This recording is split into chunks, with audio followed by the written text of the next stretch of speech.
volunteers, people way smarter than myself. I'm not a builder, I'm a farmer, but I have made the space available so that people can store things, so that we can build these things, have the tools available, and as we build them, we're giving them to families as they find the places to put them on.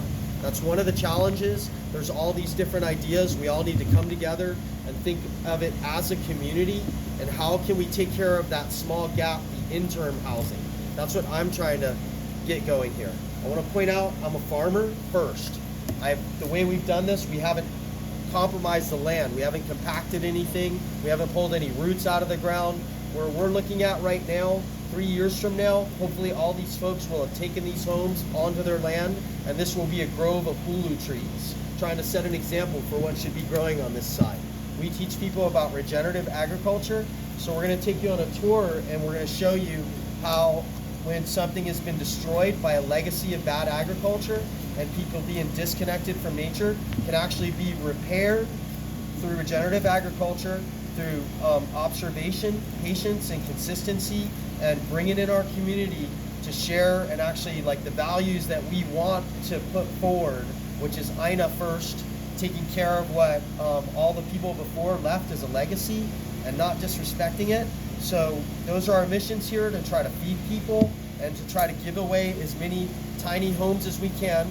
This is a kitchen unit that comes along with some containers that we retrofit and we make look beautiful and functional. We put them on a deck with a roof over it. We put it on concrete blocks with earth anchors so we don't compromise our agricultural land. We're not housing people here. We're using this as a place to show folks what they can get. The families can come help build on them so they can make them how they want them, and then they can take part in it. And then when their land is ready, they can put it on their land, and they have a kitchen to cook out of, and a bathroom to use, and a container to sleep in, even if they did get an air rental somewhere else. And then when they're done with it, people are like, where are they going to go? They could turn this into a shave ice thing. They could give it to someone on Hawaiian Homestead lands. We have a huge homeless population that needs to be addressed. But these containers are strong enough where they should be able to get a container permit and have it as an ohana unit for part of their family. That's the way people are living anyway. It's hurricane resistant, you can close the doors on it. So maybe I'm ignorant to the facts of what it should be, but in my mind, we brought in the resources to do this, so we're gonna pay it forward. And we're gonna farm here, we're gonna make these things, and we're gonna give them to our community. While at the same time, we're farming and trying to bring some attention to how our land needs to be treated. And this is the building site, right? Like you said, you're going to build it here. The families can help, so they can participate in the learning process, right? Yeah, so every Saturday we have a volunteer day where there's people building and there's also people farming.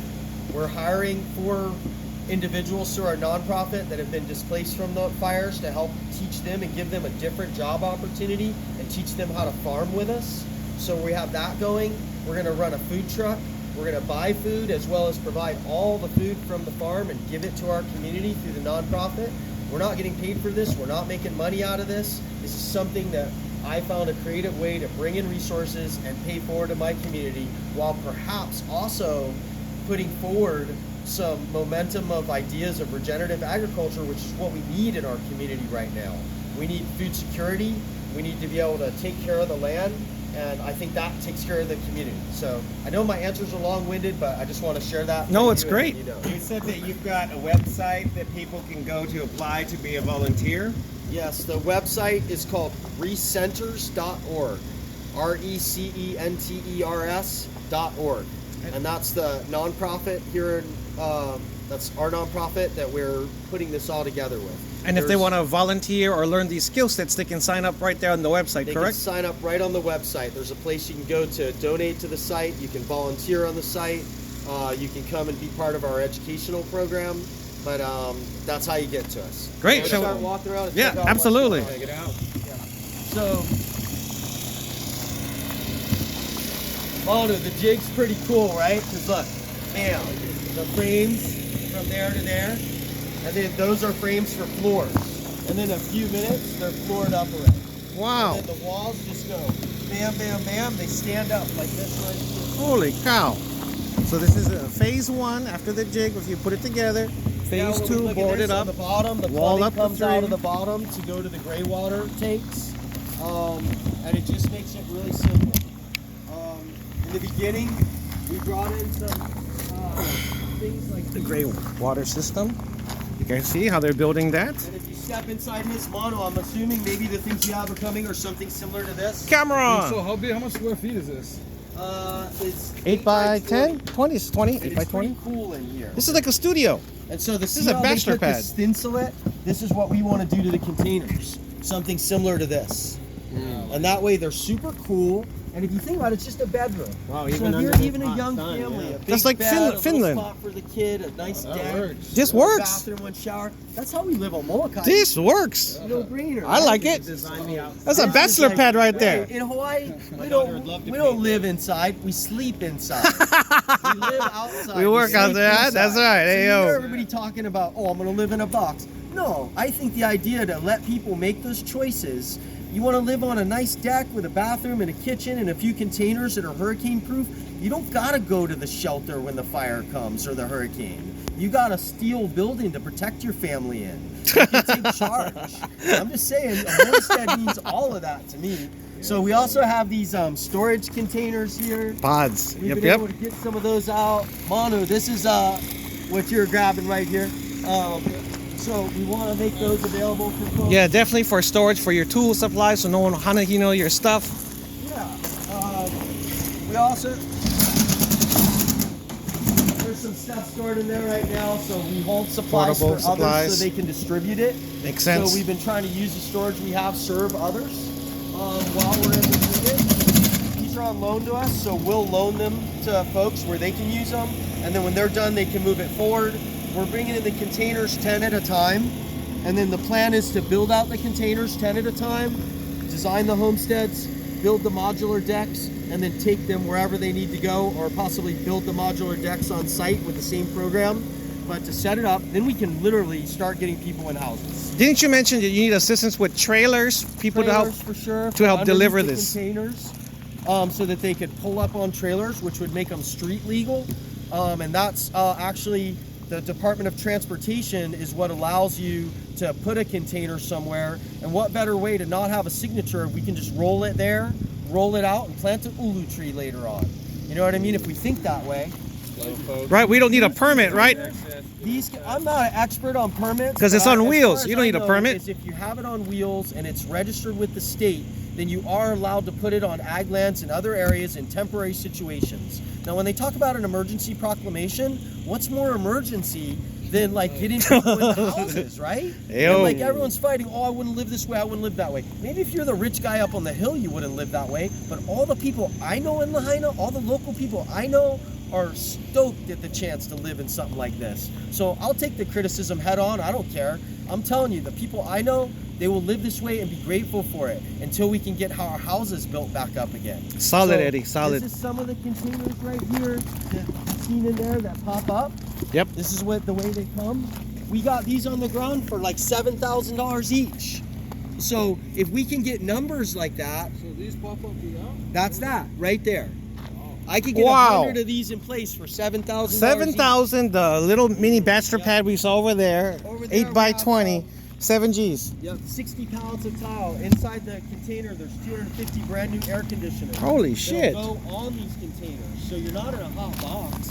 You got a nice deck and an air-conditioned bedroom. Wow, living You know what life. I mean? Domes, you've been playing with that as well. Geodesic domes. We're not going to talk about those on camera. So I don't folks, wanna- you know You guys what need more about funding geodesic for domes housing? then? Oh, The yes, trailers, the definitely. housing. Get more of this stuff over here. Absolutely, that's what we're trying to do. I've been able to bring in a lot in donations, but I'm buying these and bringing them in. I'm buying everything I do. I buy it out of the money we brought with the nonprofit, but also I want people to know I've spent all of my own money out of my own pocket as well.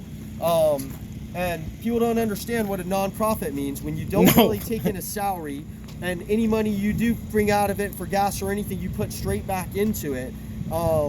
People, I don't know if people really understand what that means. So to run something that's for the people is actually for the people. So all I am is a manager of it, a steward of it, and trying to use whatever savvy I have with my systems in farming to hopefully organize all these brilliant carpenters and incredible volunteers and help us as a community give back to our community. Ew. It's that simple right there. Wow. So let's look at the farming aspect Yes. of what Absolutely. we're doing here. Can we copy you? Do you have a brother?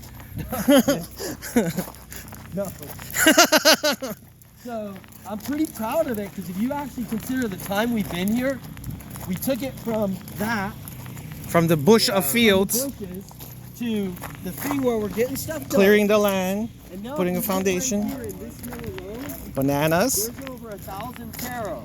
There's Carlo! 30 banana stumps. Last year, out of 5 bananas like that, I did 3,500 pounds out of Holy 5 cow. banana starts in 18 months. Right now, Wow. there's almost 40 around this berm, and this is what I teach people about agriculture. I use wood chip, and I inoculate with mycelium, our local pepeao. It's a native mushroom to here. So I take that and I inoculate all the piles with it. I throw in earthworms and other creatures, and then I pile the wood chips so that in no time, the wood chips, they go through a dry period first. They bleed off some of the nitrogen so they're not hot and they're not a fire hazard. And then once we start adding water to them and we put them on the soil, in no time, you'll start to see mycelium starting to take hold. And once that mycelium, I'm going to show you in the back where it's been going for a few months and what something like this is going to look like in 2 or 3 months from now. It's going to blow people's minds. And I don't say that out of no ego or bragging, but I'm bragging about Mother Nature right now. Ew. Mother Nature will really show you what's up when you really just listen to her language and you plant things accordingly. There'll be, out of this zone right here alone, I'll probably do 60,000 pounds of food. And most of it, what's culturally significant for us, the voyaging plants. Kalo, ko, uala, you know, just right down the line. All the things that are turmeric, pu'olena, Yep. coconuts, but also some mangoes, papayas, and the abundance of that together. We can feed people, we can make people feel good about their food. The word ethnobotany is really important to understand how culture develops around food and how much a part of identity it is. So to bring people back to the land and bring back people back to the food that's from it, with the ancestors right above us looking down, how are you gonna act? You know what I mean? How you gonna? You better have some respect. Mr. Garcia's some- local, if you can tell. and some humility. I've been lucky to be here, and I humbly say, you know, with all humility, that I'm lucky to be as dirty as I am and have lived as close to the land as I have. And so all I can do as my payment for being here back is try to pay that forward to maybe parts where it's been lost or disconnected. Well, So people will that's definitely like the feel your truth heart, of it. Eddie, because I can feel your heart from Yes, here. I'm sir. sure Manu does. Lanu felt it first when he came here, Luna. And people are really going to love this. I hope so. I hope people can come and get their hands in the dirt and see what's happening. So let's keep walking. Absolutely. Let's see how we take a place from being filled with tons and tons of trash. And I'm talking plastic. I'm Yep. talking cars. I'm talking. Yeah, sorry. It'll get better right now. Cars, trash. What was here is what we had is this legacy of We got bad Manu here in agriculture. Doggy.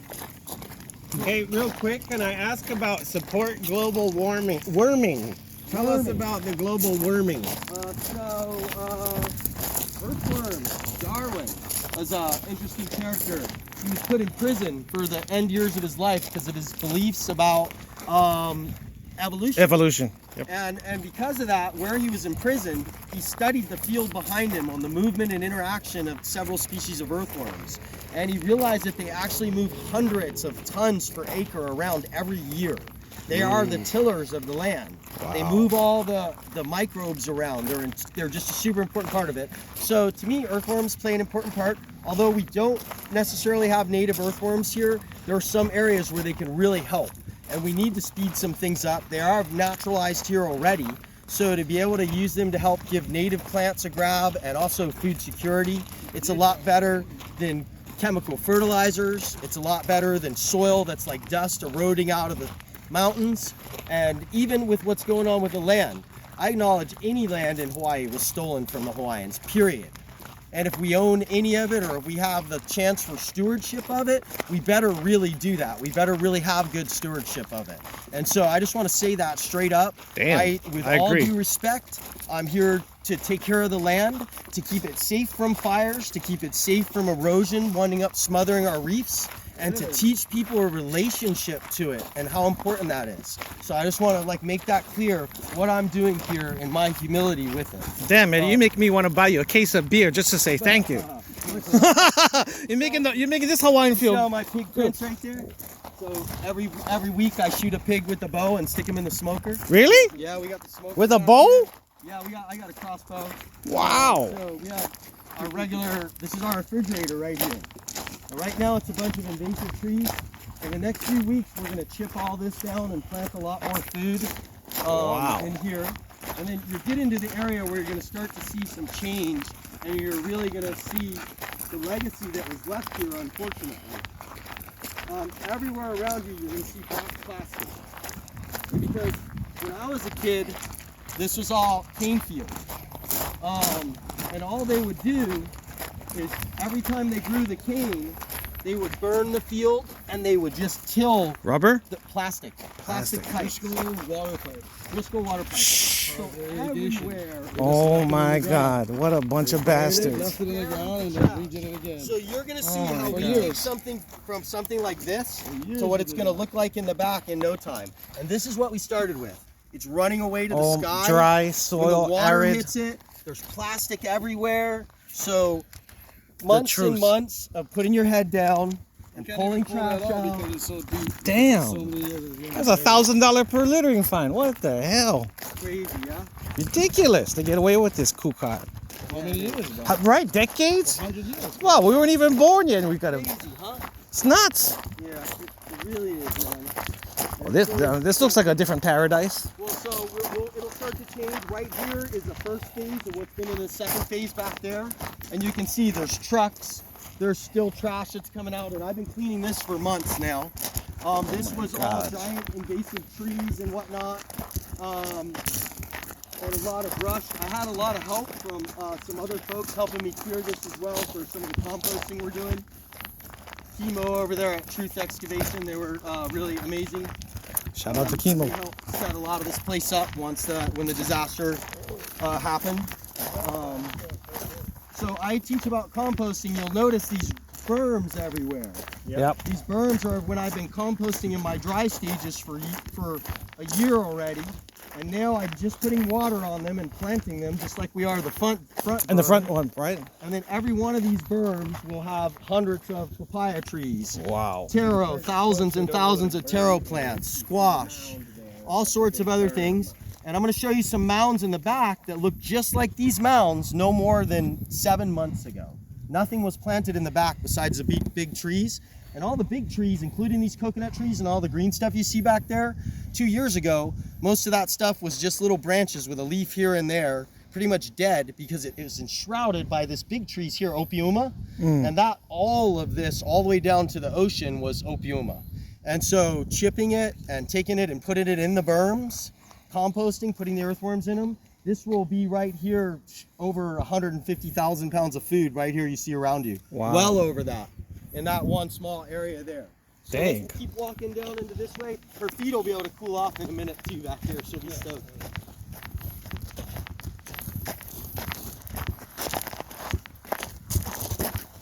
£150,000 of Oh yeah, here, food. let's just go this way. This is amazing, people. So if you're free, come on down. You can go to their website, check them out. They definitely need more hands in the lands, so you guys can learn to appreciate and learn the skill sets. Bring the kids out. They can learn how to plant, farm, compost, play with the worms. And you can support this beautiful mission for the people, by the people. And we're right here in Maui. Can't really see in here, but if you look real careful, you see all in front of this berm is vetiver grass. There's taro, there's bananas, there's tea leaf, and we're only now putting water on it and just planted it with the volunteers last week. What will happen on this mound is it'll get wood chips put all over the top of it now, and it'll look like the mounds I'm going to show you in the back here. These mounds, every 30 feet, will have breadfruit trees on them. Ooh. And so this will become a forest of breadfruit trees all on the perimeter. the amount of food that the breadfruit trees will surpass. The breadfruit trees alone, by the 7th year, will probably do upward of 2,000 pounds a tree. We're using the mana ulu, which is the maoli, which is the Hawaiian ulu, which I think is really important as well for people to know.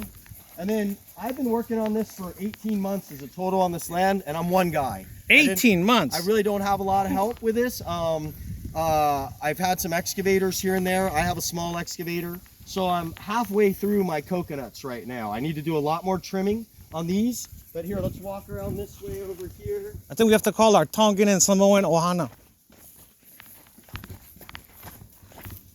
And what I want to point out is how in just a few months, the land's going to go from this dusty mess to rich, black, living soil. Wow.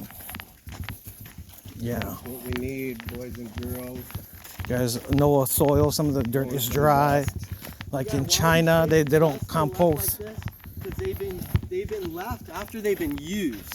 They've been used, taken from, and nothing given back. And we've seen that too much. Enough is enough already. That's true. If we're going to take, we need to give back. And right now, we need to give back tenfold from what we take. And that's how we ensure that our grandchildren will have land to farm. That they'll understand what it's like that our food comes from the earth. Instead of this giant field that some corporation doesn't care what they throw in it. Doesn't care about the land. Doesn't care about the future.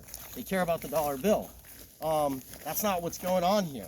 What's going on here is actually understanding and caring about the land. The clearing that you see in front of you, when I started here, was all 30-foot tall trees, trash, dust just like this, plastic sticking out of the ground, and a bunch of trees we didn't even know what they were because they were so enshrouded with other trees, not a blade of grass on the ground, only just piles of dust. And through just moving mulch around and setting the mulch around, you'll start to see the difference as soon as you walk into here, and you'll notice the temperature change. It was cooler back there. I felt over there was cooler. A riparian zone, actually. Yeah, and as soon as you come into here, you'll pretty much instantaneously you'll feel the transpiration. It'll cool off 10 degrees right here. It sure does. Yeah, right Isn't there. that amazing? You gotta feel that. I feel like I'm back in haiku right now. Yeah, you get chicken skin when you come in here, just because it like. You wouldn't drops believe that way. it's hot as heck out there on the streets. Yeah. Yeah, look at this. And then you come right here. Yeah. So this place here, they grafted a bunch of trees. As fate would have it, I sold the guy some of these grafts from Molokai 18 years ago. That's how I know the age of the grove. And then the fire hit through here, and then it went into disarray. And then it was like a lot of homeless people and dysfunctionality was going on back here. And then when I came, like I said, these trees were sticks. This season, my first season, 18 months after I started, I had over 30,000 pounds of mangoes on the trees. Wow. The storm took them all. So we lost the whole crop. Oh. 15 different strains. Oh, okay. Like this tree right here has Raposa, Champagne, and Mapaleo. That's one of the grafts that I sold him. Wow. We have another big Mapaleo. I sold him when I was in Mapaleo on Molokai. I did a bunch of grafts there. And I sold a bunch of these to him way back when. You couldn't walk from here to that sunspot in a day. You had to chainsaw your way through it. And these things have spines all over them. So it came from this blockade of and massive amounts of trash in here, dumpsters that went out of here. And that's what people left. And, instead of knowing, wow, there's a lot of good in here. If we manage this out, let's see what it looks like. So, let's take a little walk with you. Thank you, Eddie, for everything that you do. And grafting's a beautiful art craft to combine the different parts of plants to make together. It means we got a Pua'a. We got pua'a in the house. We do little farm-to-table dinners down here. Nice. And where this was, like I said before, I've trimmed them in different measures so they still produce a lot of fruit. This is what the piles turn into. This was like a 10-foot pile here not that long ago. And then we'll take a little tour around this pile. So a lot of the trees that were enshrouding this forest here that I cut and I put into piles, it's right here. Wow. And on this hill alone, I'll probably grow, I don't know, a couple thousand pounds of kabocha squash just right here alone. Sheesh. And around this, we've already pulled off hundreds of pounds of carrots, beets, And they accelerate the process of the wood breaking down, is it? It's the process of the wood breaking down and the mycelium. I'm about ready to show you the web. But also, if you can imagine, this was 10 feet tall, and now, right now, there's hundreds, if not thousands of pounds of squash on it. And we've already, all the areas at the bottom, we've pulled out, look, if you look anywhere, you'll see carrots. You'll see beets, you'll see native plants. There it is. In between it, you'll see pineapples. Now, I'll also try to take into account that I haven't done any maintenance here in 2 months because I've been in the front working. I haven't had any time. So I'm training some interns. I have one intern guy here that he's learning what I teach him.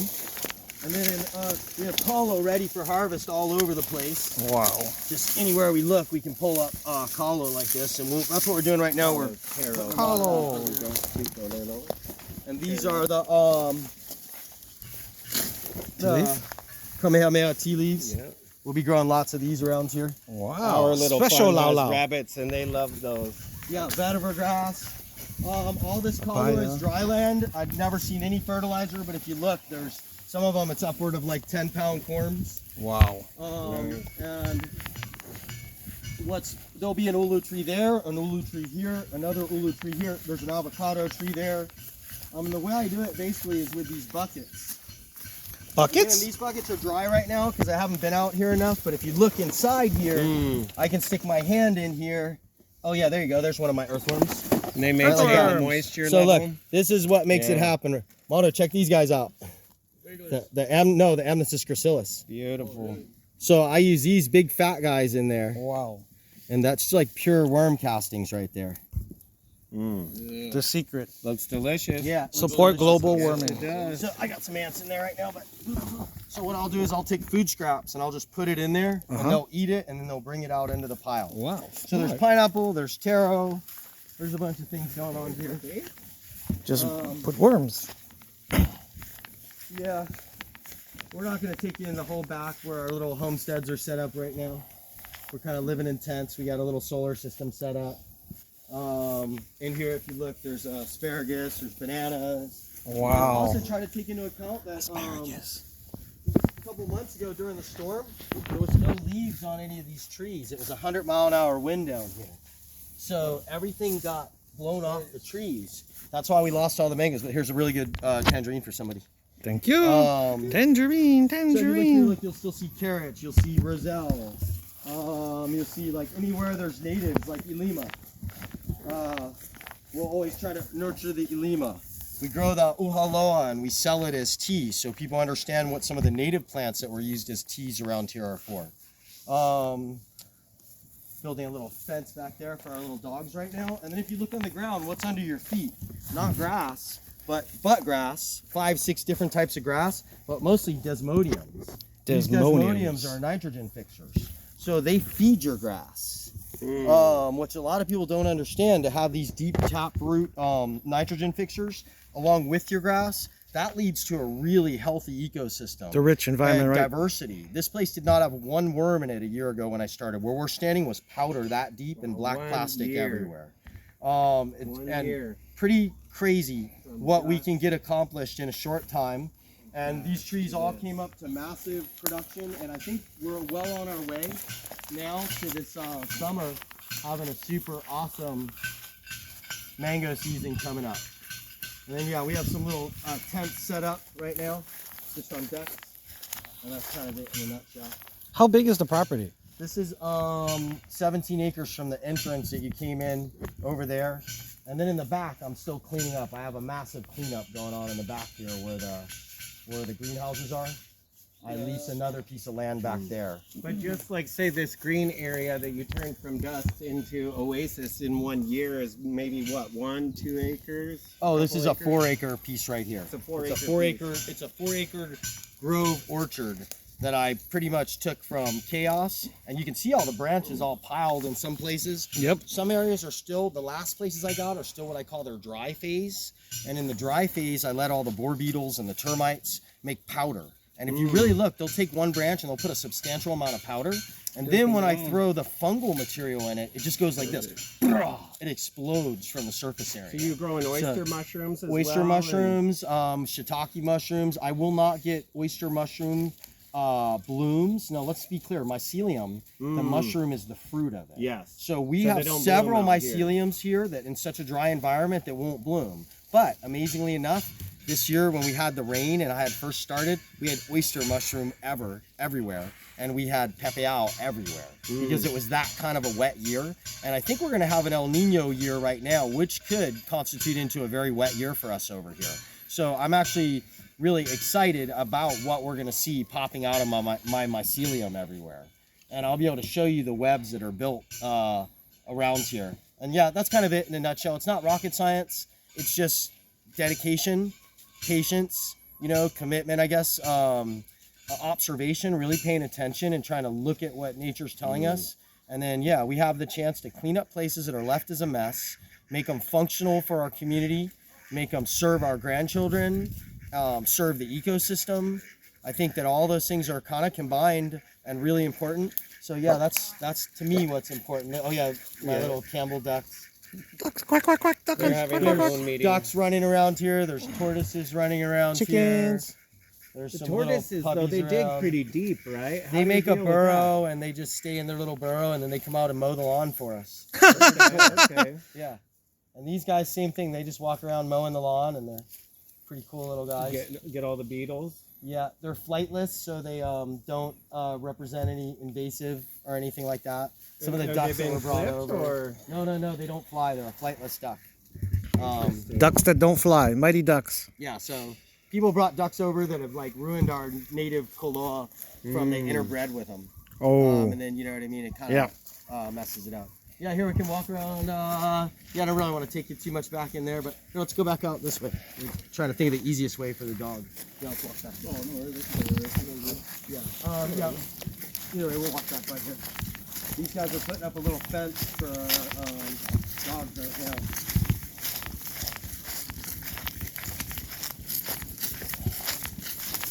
so if you guys are watching this video later, if Mr. Eddy Garcia can do it, so can you. He is one man, and if he's done all of this with his vision, his hard drive, his effort, volunteers, you can do it too. You guys can help support the mission. Come Monday through Fridays. Definitely give them a call. Get on the worksheet list. Get your kids involved. Get them something to do. Teach them some skill sets so they can build a farm for you and your ohana in the future. Now you can see these are some of the last areas I cleared.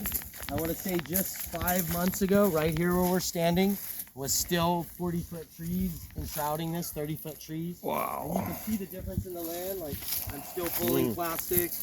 But you can see my desmodium is already taking hold.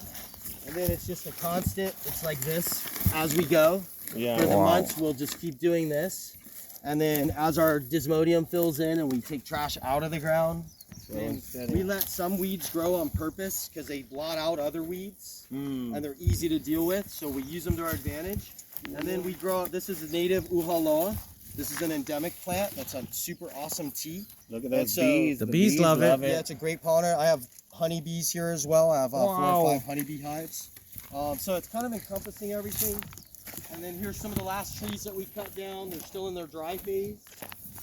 There's another mound over there. Yes, you guys should actually probably see this. This is probably a good example. All right. If you want to see. Sure. Let's go on an adventure. We're going deeper into the jungle.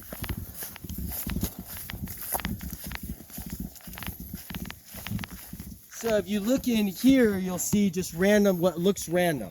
But if you actually look closer, you'll see that it's uhaloa, it's kalamongai, it's pua olena, Olena. it's carrots. I'll do giant carrot crops and I'll just leave the carrots in the ground. They're super high carbohydrate and they will feed turmeric like nothing I've ever seen. The turmeric's giant and even more orange. Perhaps it's So because after of they the break turmeric. down, the turmeric The- eats it, or Yeah, the worms will eat the carrots right in the ground. Okay. But Pings put tubers in the ground. I do the same thing with tapioca. I'll plant mass tapioca and I won't harvest it. I'll just chop it down and mulch it. Yeah. And then it'll compost in the ground. So I'm basically sticking carbon in the ground. And so this mound, I've already pulled tons and tons of squash off of it. I focus on letting the uhaloa take the stage, but then underneath it, everywhere is carrots and beets and turmeric and other trees that will later pop up in the scenario. And then there'll be an ulu tree here. and another ulu tree over here. And if you look close, you'll see there's still tons of carrots everywhere. A lot of them are going to seed right now. There's turmeric. But I want to show you what a 9-month-old papaya tree from seed looks like without any fertilizer. It also already went through a 100-mile-an-hour wind 2 months ago. And you can see the 2 months of growth since the storm, which is kind of cool. Yeah. This is from 9 months ago? This tree has been giving me papayas from here. I have pictures of it. My trees normally produce up to 300 pounds of papaya a year. Holy the average for cow. papaya trees is 20 to 40 pounds. This is with no fertilizers, and it's because of the mound behind it. If you see the difference in the growth right there, all of that, the top of it was all blown off by the storm. So that's like all brand new growth since the fire, because all the leaves came off the thing. So resilient. All of these things, that's what regenerative agriculture speaks to. It speaks to resiliency. Earlier when I told you guys about desmodium, look at this. Yeah. I can let the bigger grasses grow big, but instead of having to use herbicide and try to fight the other grasses, the desmodium eventually fights the the other stuff. desmodium will take over and the good grasses will take over. It's just consistency. Yeah. Watching it and doing it again and again and again. And so I'm proud on that sense of how papayas are, because I've been consistently been able to show this model for many years now. And if the average is 40 to 60 pounds a year for papayas, and we can do 300 pounds a year with no fertilizers, it looks better, all the land is healthier for it, what are we thinking? Right, You know what I mean? Honestly. Yeah. We should Time copy to you. start thinking. No, it's not about me. I think just there's a lot of people I think on that thing. It's not really about me at all. I'm like, it's kind of funny. I went to the 4th grade. I'm just saying it's really common sense stuff. Yeah. You know, I got some birds eating my papayas. I'm growing so much stuff right now. But yeah, so we have an abundance of food that we'll be giving away to folks. On here, there's a little solar system built out here, and we have some little huts and tents that are all legal because they're tents.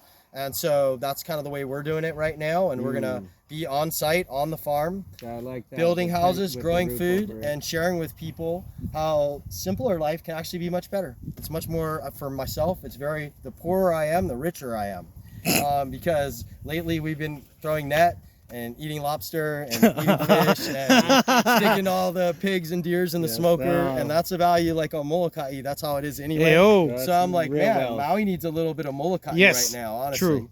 And to Beautiful. like look back to the older ways, how everybody's lived for all these years. So yeah, that's about everything I got to say on it. We got to get back out there. All right. Fantastic. Yeah. Thank you so much, Yeah. Eddy Garcia. I didn't mean to turn our whole thing to a super long tour, but No, that's solid. yeah, right It's on. good. And when we're recording it, so you don't got to repeat it. We're just going to send it out to the world.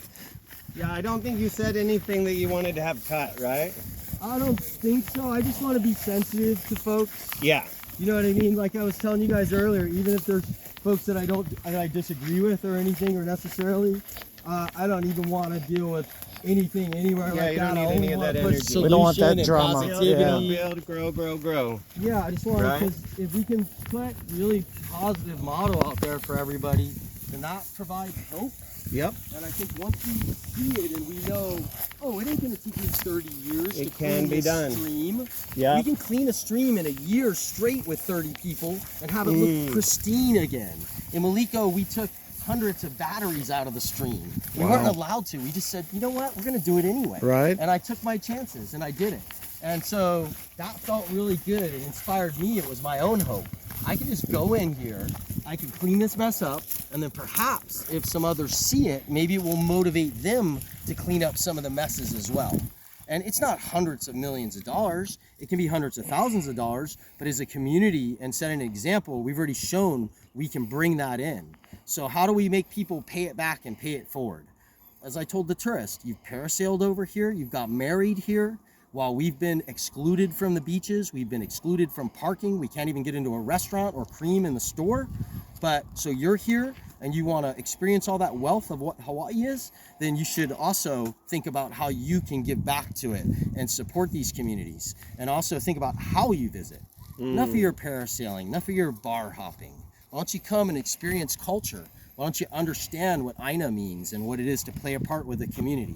And so I think that's, if I had a message to put out there, that would be pretty strong. With all due respect, tourism should play 10% of our economy, not 90%.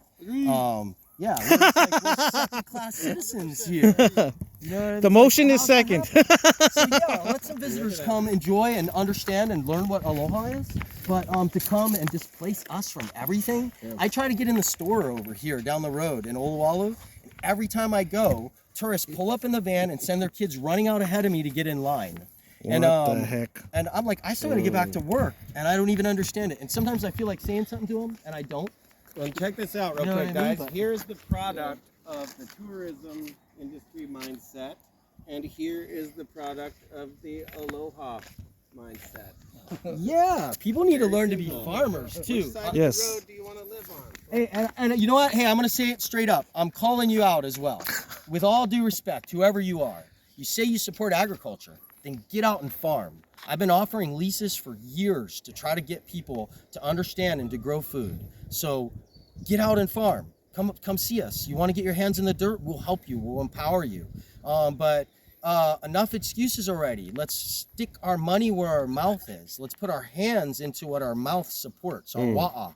You know what I mean? Let's put our mouth where our money is, enough wa'a nui, and let's think, hey, how can we put our hands in the dirt and start farming? So I say that with the utmost humility and due respect, but I am. You say you want to farm, you say you want food security, you say you want farming on Maui, then step up. Come on, let's not be waiters and waitresses. Let's not clean people's diapers and underwear in the hotels. Let's not have to say, oh, thank you, sir, to somebody you don't even like anyway. Let's step up. Let's put our hands in the dirt. Let's grow food for our community. Talking about responsible farming too, not just any kind of farming, a big high production farming where one person owns all the big land. It should be a lot of small farmers like Eddy, just creating regenerative farming, keeping it as responsible as possible, you know, and really donating their whole life and everything they got like Eddy right to the land. And you know, look, when he gives back to the land gives him back tenfold. And if everybody, you know what I mean, if you guys can see an example, this is a good example right there. Ayo. Pretty pono, if you ask me. She's better than a lot of things I see. So I said, do your homework, come out and see for yourself. Eddy would invite me. He said, come anytime. He never said what time, when I can come. Wasn't it? Come when you're ready, guys. I did. I came when I'm ready. That's what I'm doing here right now. With my dog. Yeah. So, yeah, it's the best we can do, right? If we're gonna operate something, we need transparency. We need transparency from everybody. Yo. You know what I mean? Everybody like, oh, you get in that, you get in that. Sure, this stuff is for one thing, for the people who lost their homes and their life and their sense of normal, our Lahaina. Everywhere we had a mango fight under the mango trees, everything we ran to the harbor surfing as kids, whatever it is, you know, we all know every nook and cranny of Lahaina. And now, when I stood in Lahaina that morning early at 5 in the morning, man, I didn't recognize anything.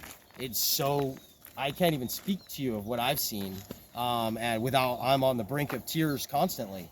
And I'm lucky I have something to pay forward to my community, because I have a way to process that. I can just keep my head down and go forward. But a lot of my friends and family and people that I know, they're sitting in a hotel twiddling their thumbs and threaten to get kicked out tomorrow and not know what it brings. We're second-class citizens right now. It's never been more evident than it is right now. How do we become first-class citizens? We take it back. We take the aina back by sticking our hands in it. We set examples of what it looks like. Not with violence, but with aloha, with real aloha, pulling forward together and putting our differences aside and trying to say, hey, what can we do that's real? We can plant things, we can water things, really simple. Yeah, again, I'm babbling to it, but these are what I feel really strongly is how we bring Lahaina back to being Lahaina, you know, such a mixed mash. Another thing I want to point out that we pointed out before, for a while I thought, I'm like, oh, I'm one of the only Lahaina farmers that lost his farm. It's not true. All of Lahaina Luna, 30% of those people had pigs in their yard. Chickens. 80% of them had chickens in their yard. Everybody had bitter melon and kalamungai. Everybody had things growing, okra, papayas in the yard. So everybody was farmers too. And that's why homesteads? Because people want to get back to that. We want to have people be able to have their deck filled with food all around them. So Auntie can sit in her chair, watch her soap operas and whatever, and you can feed her okra out of the garden, just like you were doing up on Lahaina Luna. Everybody knows the average household up there was 12 people, 14 people, not 5 people. You know what I mean? Those garages and cars and vans parked in the carports, part of the tragedy, but also how do we give that same lifestyle with creating another tragedy and also giving us a sense of normal until that time comes again to do that same thing, but in a smarter way, perhaps. I don't know exactly, but yeah, one last babble. No, you're doing great. And you had a vision, right? Because a lot of people, we've got like over 14,000 people displaced. And we see these container homes. There's going to be, manpower, materials, and, some finances involved. But what is the vision you see to keep Lahaina lands in Lahaina hands? Meaning building a village, building a community. What do you envision? I'm just one tiny little part of that. Like, I think the community has to really embrace and move forward with whatever the ideals are of the whole. I hear a lot of talk about bringing back the ulu grove and planting regeneratively, and that sings to my heart and my heartstrings personally. I think that agriculture and ethnobotany and how we're built out of what we grow, our cultures, what we relate to, it all comes from the land. Everything we know comes from the land and the water. The word for wealth, ho'ovai, pu'uvai, the blood. These are the things that are important to me. So if the community would really vote for farming taking over gentlemen's estates and tourism knocking down a notch, and perhaps Lahaina being restored to the cultural value that it is, but not only the cultural value, the ecological value. Wetlands play such an important part for our reef systems and what has been here for so long. We've taken the mountains, not us, the agricultural companies took them and they flattened them out. They took the water to totally different areas, and now these totally wet areas are dry fire hazards. So I would hope that agriculture and sound management of the land, servitude to the land, maybe more people will wake up to servitude and understand that we serve the land and it serves us. I would think that that's something myself and my small little part here would envision, but I would really help. What does Lahaina want to see? How do we got to get people back into Lahaina that are from here, that aren't displaced? We can't allow this giant development to happen around us. I really don't have the answer for that. Manu, you got an answer for that?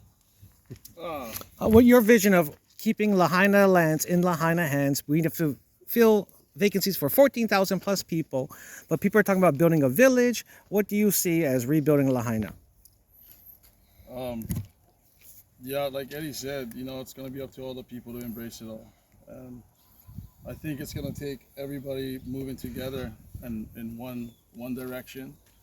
And we got to all find common ground, first of all, and work on that and focus on that, and focus nothing but the common ground. Everything else you got to let fall off the ship.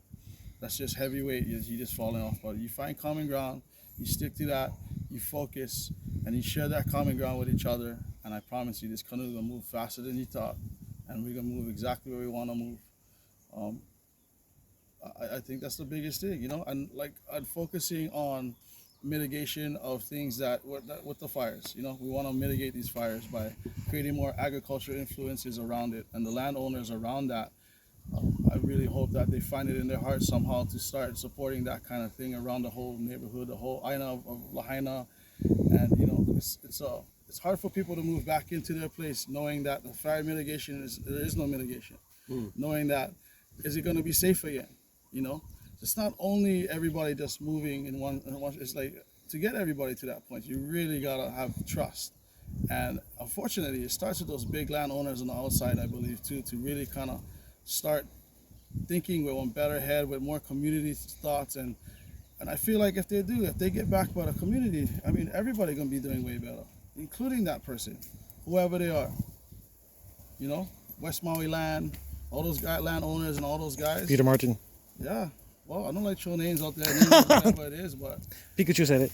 yeah, it's kind of a vital thing that we all kind of just find common ground and focus on that common ground, and just move forward. Just focus on solutions. Don't focus on problems. Don't see what is wrong. Don't see what is that. I had one choice where I could tell people, oh, maybe we should do them this way, maybe we should do that way. I think we should do this way, and then it starts to turn to I this, I that, or I just go to the other road and just be like, you know what? I feel like this guy's gonna be doing good. I just gonna back these guys up as much as I possibly can to make them strong as much as I possibly can. So I'm over here feeling like I like back up Eddy in every way that he had, and I know Eddy feels the same way about me and everything. I don't even have to ask him.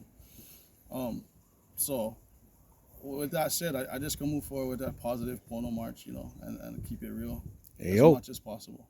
Hello. Imu and poke. I got chicken skin. See, you got Hawaiians together. Oh my God. Keep it real. Chihu. That's it. All Now, I right. want to point one other thing while we're here out. Where we're standing. Where we're standing is a little trail that's been put in here on the back road. And if you notice what's around it, check this out. This powder. This comes from the mountain. This comes from the mountain from the deforestation, from the cane industry, from the pineapple industry. What was above us? This is the legacy they've left. Dry, they've taken arid. fertile land, fertile Aina, and they've turned it into dust. And now we're losing it to the sky. We're losing it down this trail into the ocean. But I want to point something out that might inspire you. This year alone, with just a tiny little hump of silt that I moved and a low spot on the other side here, I've been able to save hundreds, if not thousands of tons of soil from going out on the reef out there. In fact, this year, I took every drop of topsoil coming from the mountain here that was coming in this direction, and I put it all back on to the farm project. In fact, those hills that you see that we're gonna grow food with, they are mixed with the silt and the topsoil from up in the mountain. So rather than letting all that mineral material go out and smother our reefs, we were actually able to put it on the land and add to this abundance. So out of tragedy comes abundance, but averts tragedy somewhere else. What we need to do now is we need to reforest our watersheds. We need to plant natives. Ew. We need to, like, if tourists are gonna come over, make them come up and plant trees. Ew. Or make a tax on the tourists, go to reforestation, to reclaiming our water. We say they don't have the water to take care of the infrastructure, charge the tourists 10% of their stay when they come here to Ew. give back. We can't get on the Spend beach. 10% of We your can't time find parking. planting. We can't find cream in the store. We gotta wait in line for somebody running out of their van to get in the restaurant before us. So what's up with that? You got Pay no attention. you got no manapua, no pork hash, no meat jun. Yeah. What the heck is going You're on gonna here? visit Pono. You wonder why somebody's tailgating you. You're cutting off someone for the parking spot. You wonder why we're weary while we're in a state of trying to grieve over it. Meanwhile, you're just dancing around on the roof with sunscreen and your little hula, whatever. You know what I mean? And we're sitting You're like, gonna get smacked. trying to get something to eat before we got to get back to work. I know you're looking at us all dirty like we're low life because you're in your fancy clothes and your rental car, and you were looking at us like a second-class citizen. So now you don't even want to interact with anybody. There's a separation. Wake up, maka'ala, open your eyes, and try to see what you're treading on when you come here. Try to do it with responsibility. Understand and learn what aloha is, because you'll never see more aloha when you tread the right way. When you come in and you act responsibly and you want to learn instead of take, and you come with some sense of entitlement. I've had people stop me from trying to surf or kite surf on the beach because they're on vacation and they have that sense of entitlement to be there, and I'm in the way somehow. So, like, no, enough of that already. Wake up. Have people come here with respect and having to learn a different culture, and not thinking that this is just America and that they have this sense of entitlement free for all, and that you're thinking you're helping us. You want to know where your money goes to? Your money goes 99% of it to the giant corporations that build the hotels. The folks that work in the hotels, I would probably say 70% of the workers are actually immigrants that are coming over here. We love them as well too, but still yet, let's be real about it. How many people do you know that are Hawaiian or not Hawaiian that grew up on Maui that work in the hotels and make a decent living? Washing somebody's underwears, waiting for them at the tables. Oh, I got your shrimp. I'll bring you, your glass broke. Enough of that already. You know what I mean? So what's the reality of it? You know what I mean? Yeah. Second-class citizens. So you want to say in your thing, I'm here supporting you. That's why I'm in Hawaii. That's what I hear all the time from them. You ain't supporting us. You're supporting the oppressor.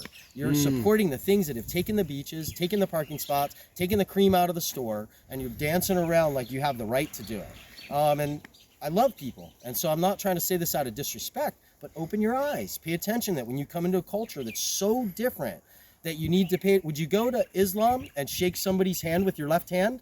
You'd probably have enough common sense not to do that. So why would you do what you're doing here around us all the time? Sorry, I mixed that one up, but I know you guys are editing. So this right here, the You dirt, did it that's what I was right. talking about. I Perfect. just wanted to show that because erosion soil, is so important erosion. for us.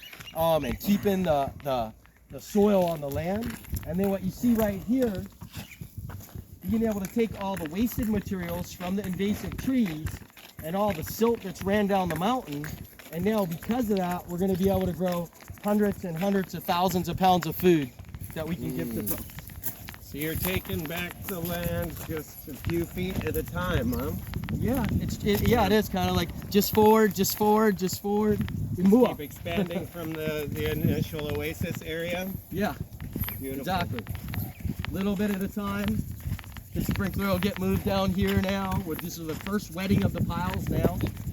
So we're right at that same time. Next week, we'll plant these piles in squash.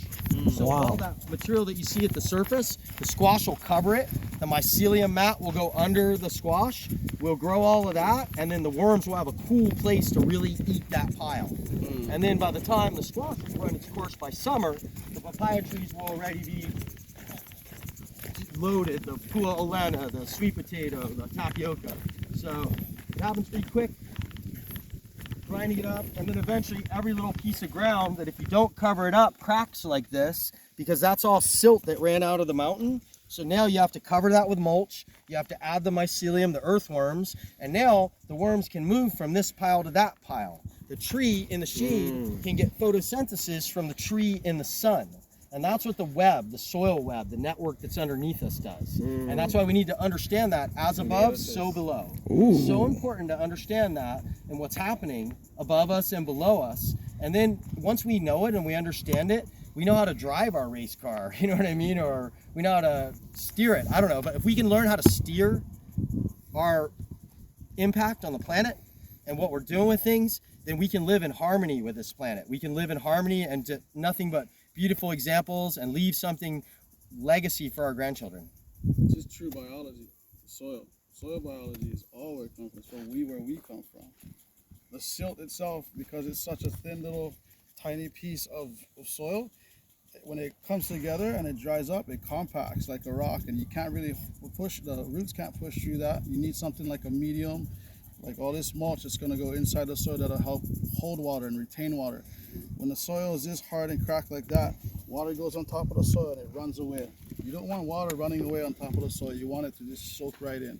That's healthy soil. That's how you can tell that's healthy. The mycelium he's talking about is straight up biology. That stuff is all the good stuff that is going to inoculate everything. That's going to bring all the nutrients. That's going to be healthy for everything you grow. And then when you eat it, you're going to have healthy, real nutritional food. Not fake kind of stuff. Yeah. If you know, you know. If not, do your research, man. Do Yeah. your research yourself, because what you put in your body is important. That's your own choice. You make your own choice. So you can hear the words from Brother Manu, Malama Ke'aina. I want to nominate Mr. Eddy Garcia to the David Attenborough of the Hawaiian Islands. so he can give us this great documentary of how he's doing this all. With as you can see, how to save Maui and the Hawaiian Islands with the worms. You just get some worms and you make some piles and you run the water. and they don't give a shit for the damn land. All they can do is fuck it up more. How dare those bastards? How dare those bollocks! Absolute bollocks! Bullocks, I tell you. David Attenborough, if you see this, come get your feet on the ground. Come join us. Come. Yeah. I wanted to ask if you're familiar with Joel Salatin. I am familiar with Joel Salatin. Yeah, you're kind of reminding me of his reclaiming the desert, but with a different approach. Yeah. I won't talk about that on film too much. Cut. So yeah, off film, just between you.